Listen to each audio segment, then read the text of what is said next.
Hey guys, what's up? Happy whatever day this pre-tape ends up being on. I think we're getting ready for some holiday, maybe. I don't know. We're trying to keep these very general in case they switch around later on. Exactly. Yeah, and you're not getting our Thanksgiving special on January 4th because of shenanigans. Thanksgiving. It's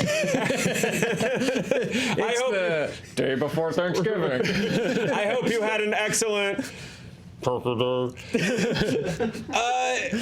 with my boys, Dan Murrell, Spencer J. Gilbert, my best friends and biggest Limp Bizkit fans I know. But we're not here to talk about our love for Limp Bizkit. We're here to talk about our love for another man that loves to break stuff and did at least some of it for the Nookie. That man is Nic Cage. Look, I said, hey, we need pitches for the 35 pre-tapes we have to do for the holidays. Yeah. One of those pitches was just Nic Cage in all caps, and I said, all right. yeah, let's do it. Here we are. Let's do it. We did tie it into a little bit of news, which I'm really excited about. Have you guys heard about this Nic Cage? You seen this? You heard about this? You seen this? The Unbearable Weight of Massive Talent. Okay. The new weird movie he has introduced. That's his biopic, right? This is this is the bio. So the film tells the story of Nic Cage, who is playing himself, who, in need of some money and being very creatively unfulfilled, begrudgingly accepts a $1 million offer to attend the birthday of a Mexican billionaire superfan. When things take a wild turn, Nick is forced to become a version of some of his most iconic and beloved characters in order to extricate himself from an increasingly dangerous situation. Wow. I love it. I love everything about I don't fully this. believe that this isn't a biopic. I think that this has happened probably in the mid 2000s. Actually happened to him. I think this is based on a true A story. little too much peyote, and boom, here we are. Yeah. Sure. Dan? Yeah. Feelings? No, I think he was hired by somebody in 2004 to do this. It's like, I want to stand in good speed at my birthday party. Yep. You got it. It was like the real version of a cameo. As long as the check clears, I'll be whoever you want. Yeah. And then it goes bad. I loved it. Apparently, like he's the runner in the movie is Quentin Tarantino won't return his calls. He's talking to a 90s version of himself, and he's like his past self, Nic Cage's past self, is also in the movie, who's like berating him for like how far you've fallen and stuff like that. So good. Again, true story. And Joe, I feel like this is something that really happens. Like, aren't you following that whole Saudi Arabia wrestling? Oh, I thought you were thing? going to ask me if I'm constantly talking to past versions of myself. No, about all how the time. disappointed I am. Yeah, Which, yes. It's called The Mirror. But like didn't like Saudi Arabia like just on a whim paid a bunch of money to get all the wrestlers? Look at that. We don't it? have a script. Spencer asked me to talk about wrestling. Let's get into it. What do you know? So like Saudi Arabia made this really gross partnership with, well, it's not a gross partnership for them. They want wrestling, and so they gave WWE $1 billion. This gross WWE accepted. But you can tell that whoever is bankrolling like hasn't watched since like 1995. So they're like, It's all Undertaker and so it's all old guys, and like the first time they did the event, there was just a random sumo wrestler. I didn't mean to set you up. The only reason I brought this up. Sorry, Joe. Yeah. No, but that's the thing. It's like, Good job, Spencer. But like all those people were dead, so they were like, I don't know, they won't know. Just bring someone who looks like them. Yeah, They won't know. I just want to know that I imagine. I had to put it back. I had to put it all back. That there are so many times when celebrities kind of hard up for cash or just who want money have had to go to, whoever owns all the aluminum in Azerbaijan and is like a huge fan of Downton Abbey. Like the cast is like, all right, we'll take $1 million and do it in your, Go in your pretend apartment. to be upstairs and downstairs people. Yeah. I imagine these things happen a lot because like they'll do cameos for a sad amount of money. So imagine if somebody offers you $1 million to go pretend to be Nic Cage. Yeah. Oh, they would absolutely. It's definitely do it. happened. They'll absolutely do it. Lindsay Lohan had like a whole deal with like an island where they just paid her to just walk around the island. Just walk around the island. Yeah. And yet here we are. And yet here we are. Scrapping and scraping. Let's get into the cornerstone of like why we're excited about this movie, because this movie sounds weird and fun, but it's because it's Nic Cage. This sounds like a low key. This has potential to be a good one. Yeah. This doesn't seem like his usual thing where it's like, well, this is a bad movie that I'm going to add a lot to, which we can discuss later. This seems like somebody had an idea that was built around Nic Cage. Like, I doubt that this was written for Joe Pesci, and then they just he passed, and then they crossed it all out. Like, I think that this could be one of his good ones, which he does in a very Adam Sandler fashion. I hate to compare the two, but like he will remind us that he can make good movies. You know, every. Again, separating his performance from the film itself, that he can make a great movie every 5 to 10 years. Well, that was one there. He was at the premiere for Mandy. Yeah, Oh, it was great. man. Exactly. Yeah. Oh, so good. I watched that on a plane, and the people behind me felt weird. Yeah. Very weird. As they would. Yeah. As one would. Hey, Dan. Yes, sir. What makes Nic Cage Nic Cage? You know, we talked about this on SJU a few weeks ago because he gave an interview, and it really made me kind of re-examine my feelings for Nic Cage, because he's an easy target. He does a lot of movies. Most of them aren't very good. But that interview really sort of recontextualized him, because he's an eccentric guy. Sure. Who Wolf jackets galore.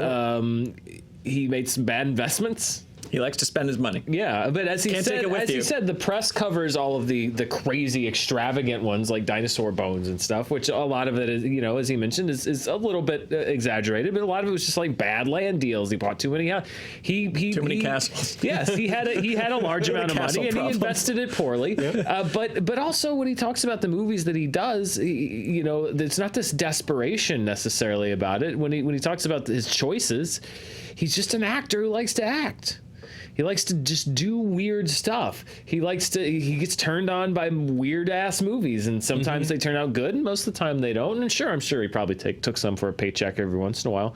But for me, what I think is worth celebrating about Nic Cage is the fact that, you know, like it or not, good or not, I had never seen a Nicolas Cage performance that I would say was phoned in. Definitely. It's no Bruce Willis. Exactly. He's never there just going through the motions. And now what he's doing may be weird or nuts, or may not make any sense, but like he's got his own method, and he's trying. He's a maximalist. Exactly. He's the opposite of minimal, of subdued. Although he can do subdued. Like you know, it's all subjective how we judge actors, but for me, surprise is a big factor of like, wow, I wonder what they're going to bring to this performance. Sure. Like, they're not going to do that thing they always do. And for him, it's like, I don't know what Nic Cage is going to do in this movie. I don't know if that was in the script. Why is he talking like that? Why is he yelling? I don't know. Why has that choice been made? Yeah. I was actually very disappointed. I saw The Wicker Man, the version he was in for the first time a couple weeks ago, because we were watching scary movies for Halloween, and I did not realize that the bees scene is not in the theatrical cut of the movie. Wow. What? Because we were watching the theatrical version, and it got to the part where I've seen this, where the you know, not the bees, oh, they're in my eyes, not in the theatrical cut. That must be from the director's cut or the whatever deleted scenes. But I was a little disappointed. Yeah. I'm not gonna lie, because I was looking forward to seeing that scene in context of the rest of the movie, and it was not in the cut that I watched. It must have been in a different. But it's because like the existence of movies like Adaptation and Leaving Las Vegas and stuff like that, they show you that he's totally able to do, you know, grounded acting or more subdued and not always be at 110%, which makes him, he's like Picasso or somebody who, like, yeah, they could paint an accurate looking horse, but they've moved beyond that. They're actually going to play with the idea of acting. They're going to draw attention to the acting itself, which on its surface seems fake, but then you realize that it's more real than anything else, because you're watching a movie and he's like an actor in a movie. I don't know. I think he's like 7 steps ahead of all of us. Yeah, he works on a lot of levels, and you know, I take umbrage a little bit when people are like, "Oh, look how far Nic Cage fell," and it's like, did he? He's not doing like zillion-dollar blockbusters anymore, but like very few actors like get on top and stay there. Yeah, he's not doing anything that De Niro isn't. Yeah. He's just doing more of it. Yeah, exactly. Yeah. Well, I mean, you see, I don't think John Travolta gets the same amount of guff as Nic Cage does, and he's certainly been in different guff. He's been in as many bad movies and worse than Nic Cage has been in. Same with Bruce Willis. Some directed by our favorite rap rocker Fred Durst. Yep. Yeah, I just feel like because he's so eccentric publicly, and that's the other thing about the way that and I think it's a carryover from like the 40s and 50s and 30s when studios controlled the image. Was like, for so long we were told that there's a way that movie stars should be, and it's like, here's so and so with this main gal, so they were stable family people who were humble and led. There was a PR person sweating because they didn't want Terry Rockwell's like Stegosaurus to get discovered by the press, the one that he like married secretly in his backyard or whatever. The eccentricities were to be shoved to the side, and they were idealized. Like this is who you should be like these, and then that fell away. But I feel like there's still a glimmer of that, and this idea that like, well, because he's a movie star, he's not allowed to be eccentric. Yeah, he's not allowed to be, march to a bit of a different beat. He always has. He was never not crazy in any of his movies. Like, he just wasn't as famous. Yeah. That's the difference. That's true. Let me throw some fun facts at you guys. Okay. Some Cage facts. Maybe you know them, maybe you don't, but we can just talk about them just to celebrate. Let's celebrate the man. He won. China gave him an award in 2013. Best Global Actor in Motion Pictures. Yeah. Period. Awesome. Agree? Disagree? So 2013, you said? This is 2013. Global, yeah. I mean, he was going around the globe at that time. He was big. Does he have like? I'm sure he does. Like a Made for China, like a Great Wall, like a Damon in a Great Wall. I'm sure he's got to. He has to. I'm sure he does. I think there was one about being a knight. I should just open up his IMDb. He did Bangkok Dangerous. Was that? I mean, I think that was here too, though. Yeah, but I do. I think that may have been a hybrid for the Asian market as well as the Bangkok in the title. Yeah, it's a larger hat. Joe, his IMDb is 700 movies long. No, I know. I'm not. No, we're not about to just sit and watch me quietly do this. I'm going to pretend to listen to you guys and do it once you guys start talking. I do really well. Classic hosting. Oh, wow. Wayne's World. Handsome Dan. He sued Kathleen Turner because she said he stole a dog. Well, that's a serious allegation. Gotta hear both sides. Allegation. In her 2008 memoir, Send Yourself Roses, a chunk of it dealt with her experience working with Cage on Peggy Sue Got Married. Turner claimed that her co-star was once busted by the cops for swiping a chihuahua. Whoa. He sued and eventually won a public apology. All right, well, there you go. There you go. Put your money where your mouth is, Why Kathleen is it so Turner. bad if someone lied about Nic Cage stealing a dog, why is it so bad that he's going to fight back? Yeah. If someone said, I stole a dog, I'd be upset too. But, Life Imitating Art, though, doesn't he play like a poacher in his latest movie? Like where he's on the ship with the tiger? I'm not sure because it seems like from the trailer they're setting him up as a poacher, but then like they're his friends. Right. So it's like he's an animal capturer but they're also his friends. Should he play Craven the Hunter? Yes. Okay. Yeah, next question.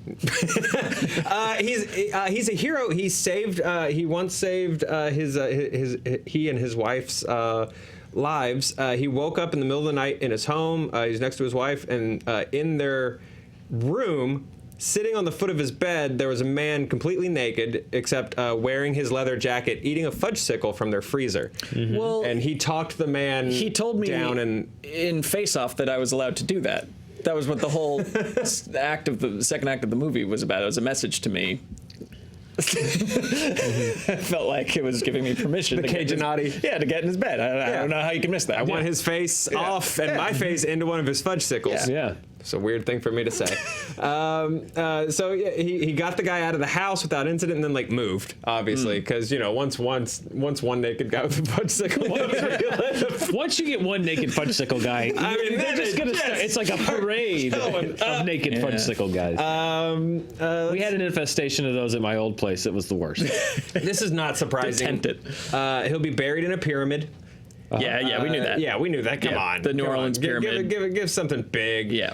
He eats animals based on how they make love. He,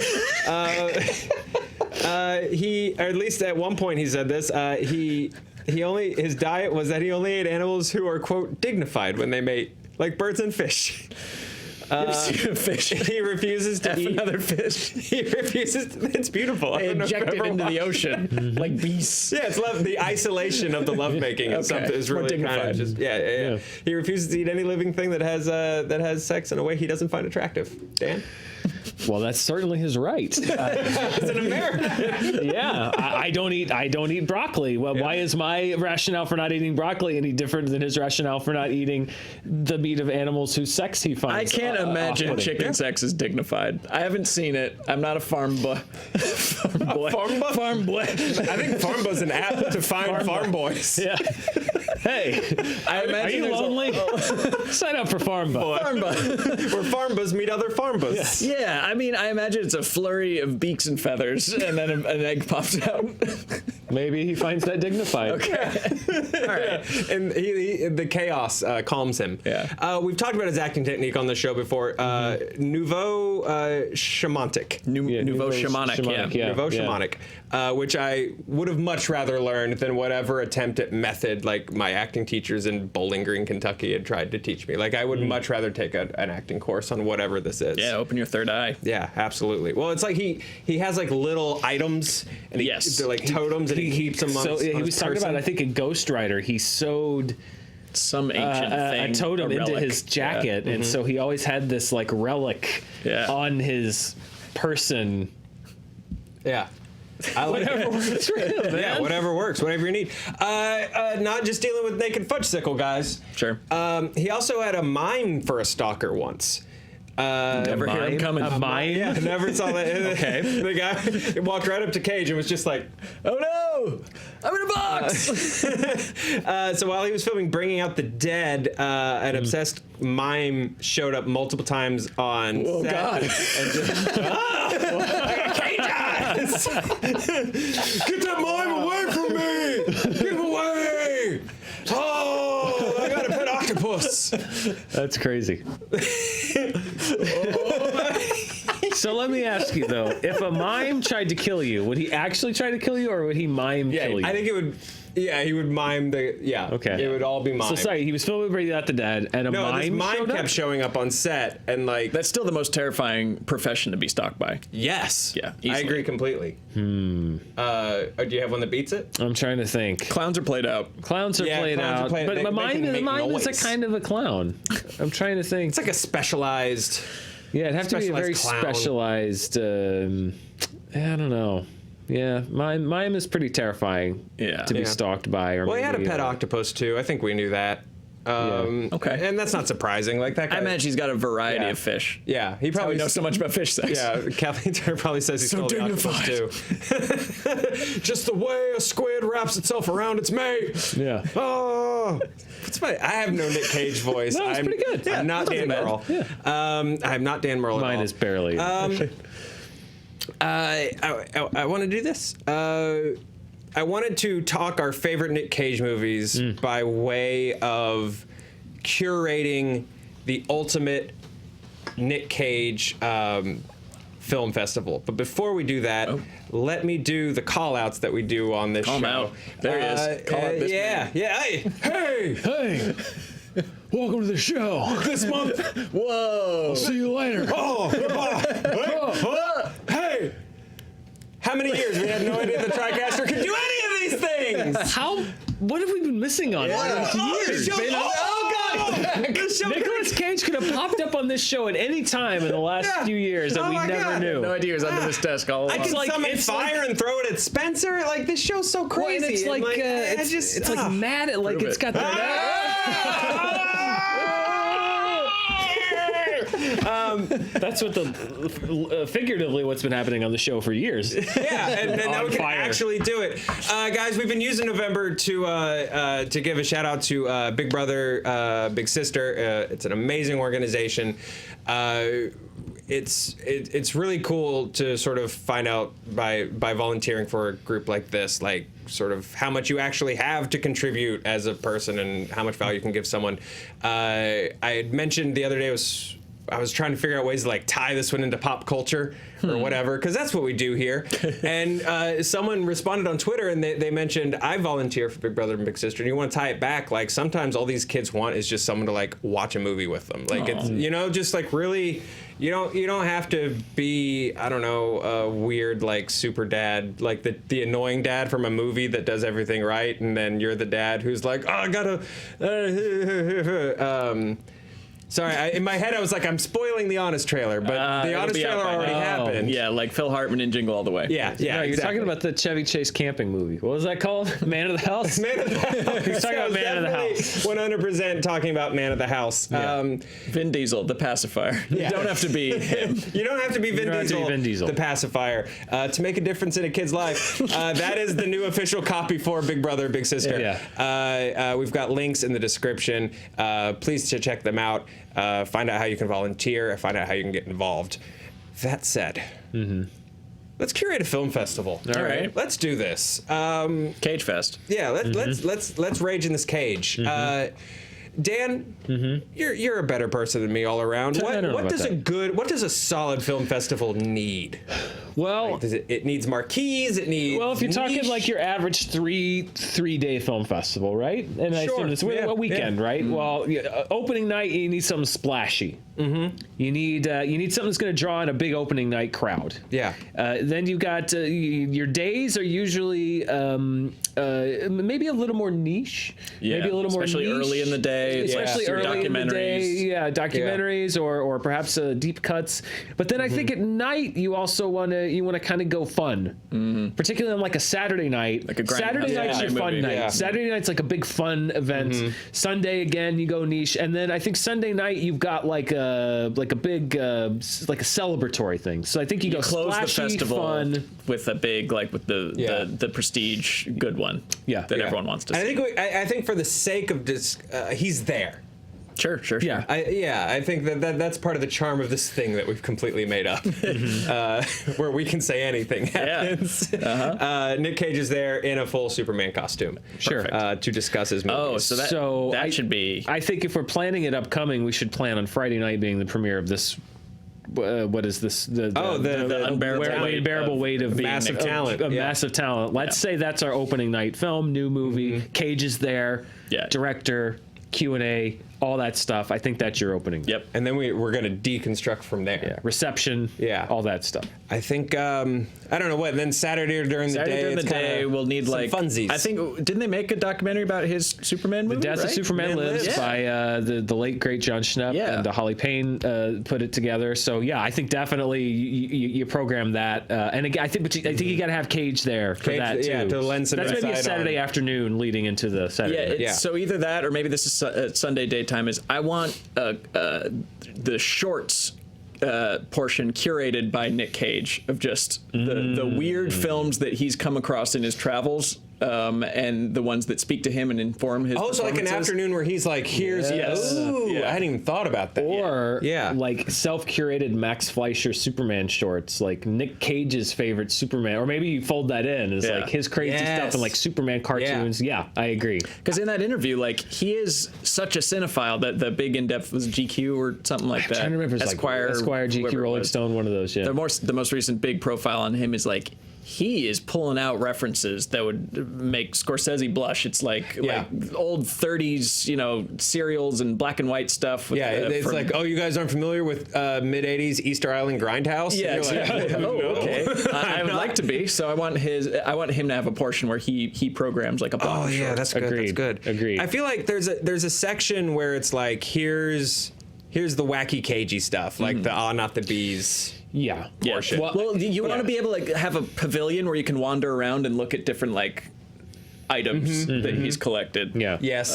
Like a touring exhibit of like the things he's bought. Yeah, that's like the cool lobby, and then you like wander into your screens. I mean, I think Saturday night is an action double or triple header with some combination of Rock Face Off and Con Air. Rock Face Off Con Air. It's a triple feature. Yeah. Because then if we're going Rock Face Off Con Air, like the big ones for your action night, I don't want to. I don't think we should go super obvious with like the crazy Okay. Like everyone knows Wicker Man. Like, what are some like a Vampire's Kiss. Vampire's Kiss? Yeah, something like that. Have you guys seen Firebirds? No. Firebirds it's 1991. It is his attempt. Wind Talkers? No. I'm talking about Firebirds, which I rented almost every weekend from Roadrunner Video. Yeah. It's his attempt to do Top Gun. Okay. With Apache helicopters. It's him and Tommy Lee Jones. Okay. And it's if Maverick was crazy, like if you Maverick was already a loose cannon. He was right. Yeah, but like Cage, like give him like Nic Cage eyes, and give Maverick Nic Cage eyes. Yeah. Like, I feel the need for speed, and by need I mean like a weird religion thing that happens in my soul because there's a cult of snakes that lives in me.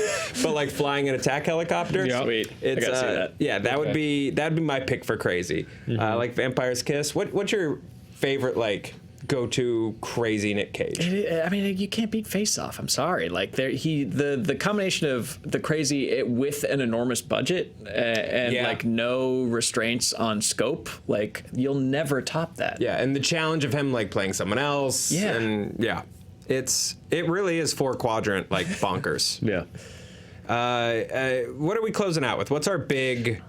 Well, I think Sunday during the day you probably program Moonstruck. Okay. Oscar-winning film. He's a big part of it. And then Raising Sunday Arizona. night is celebration. Arizona. Do you close? Maybe you close with Raising Arizona. Yeah, I think that's a nice heartfelt. Yeah. Maybe get the Coens there. Yep. Yeah. Yeah. Where does Guarding Tess go? You guys remember Guarding Tess? That could be a first thing Sunday morning. Yeah. Yeah, sure. Or first thing Saturday Yeah. morning movie. Yeah. Nice I like little, Guarding Tess. Shirley MacLaine. I sort of remember Guarding Tess. Yeah. She's the former first lady. He's the Secret Service. I'm trying He's to got a figure out. garter. Her name is Tess. I'm trying to figure out where to drop City of Angels. I think that's year 2. I mean, there's so many. Yeah. Yeah, you want this to be an annual. Yeah, no, that's fair. You want to keep, Cage Fest. you want to leave them something. I definitely think the hook for the next year is like romantic attempts, like romance film attempts by Nic Cage. Because Well, then I don't think you program Moonstruck in year 1 because that would be marquee for year 2. Then, then maybe no. Yeah, then we need something for. Well, you could put a Peggy Sue Got Married, or I mean, we haven't done Honeymoon in Vegas. Oh God, yeah. Gotta put that. Maybe that goes on Sunday. Yeah. Honeymoon in Vegas. Okay, that's our closer, and then for the romance themed second year, that's where you put Moonstruck. And, I think Leaving Las Vegas would probably go there. Qualifies. Peggy Sue Got Married maybe goes there. Yeah. I just City of Angels. I love this man. I love National Treasure. He's unlike anything else we've got going right now. It really, really is. Guys, Dan, Spencer, if an alien landed and you had to explain Nic Cage to the alien, let's assume the alien like understands movies, things like that. But now you have to understand. He has to understand what Nic Cage is and why. Explain to the alien. Assuming that Nic Cage is not one of the aliens. Yes, yeah, exactly. Assuming that, or at least this alien is not aware that he is actually a reptilian that has infiltrated, but abandoned his cause for his love of human art. Yeah. Whoa. I would say to the alien, you know how you've studied us for years and have been trying to figure out what makes us tick? That's what we've been trying to do with Nic Cage. Yeah. Exactly. That's how I would explain. If we're in your zoo, he's in our zoo. Yeah. Yeah. He fascinates us. Yeah. He confuses us. He frightens us. us. No, absolutely. He makes love in a dignified way. Dignified way. And sometimes he drinks vodka and chainsaw fights. Yeah. He's a good guy, and I can't wait for next year when we do this again for the day before Thanksgiving with our volume 2 of Nic Cage. Maybe it's a new tradition. Yeah. Yeah. I like this. I'll Cage talk. Thanksgiving. Yeah, it's always good to catch up with you guys to talk about Nicksgiving. Yeah. Anyway, I'll see you guys in 365 days. Okay. And Till we'll then. see you tomorrow morning. Because we pre-tape so much. Wow. Even on Thanksgiving morning? Oh yeah, you guys are getting a lot of stuff. And you guys are getting so many variations on some people sitting at this table. You're not even gonna know what to do with it. But enjoy yourselves. Have a good Thanksgiving if that's your jam. See you later. Bye.